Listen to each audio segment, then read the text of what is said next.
Now let's listen to her continue to explain why these predatorial cultures come here and exploit and weaponize our very foundational principles like freedom of speech and freedom of religion. Take a look. And yet the Islamists are winning. Islam is spreading. They're doing better today than they were doing in 2001 after they hit us and we invaded Afghanistan. They've got Afghanistan back. They have Iraq back. They have Syria. And these Muslim governments are they're shaking in their boots. They're worried about what could happen to them because of the Islamist movement. And that's why the Islamist movement came here. And they're exploiting principles like freedom of speech, freedom of religion, freedom of association, and so on.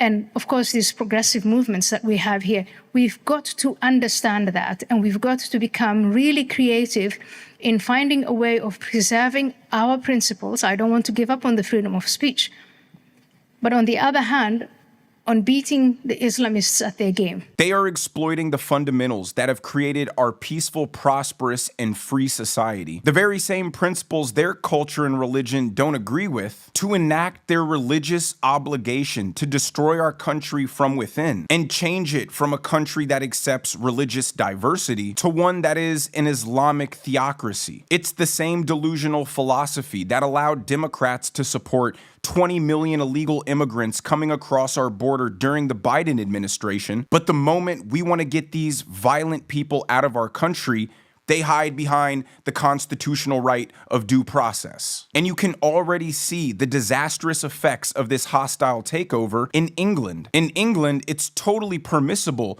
to burn a Bible, but if you burn a Quran, you'll go to jail. If you even happen to acknowledge and point out the disturbing prevalence of Pakistani nationals engaging in acts of sexual violence against young British girls, you will go to jail for Islamophobia. When people with antithetical cultures to Western values take over a Western country, they immediately start eroding the cultural foundation of religious freedom and in fact criminalize any critique of Islam. Their goal isn't to come to Europe or come to America to assimilate into Western society, to become a productive and contributing member. Their goal is to turn the United States into Iran.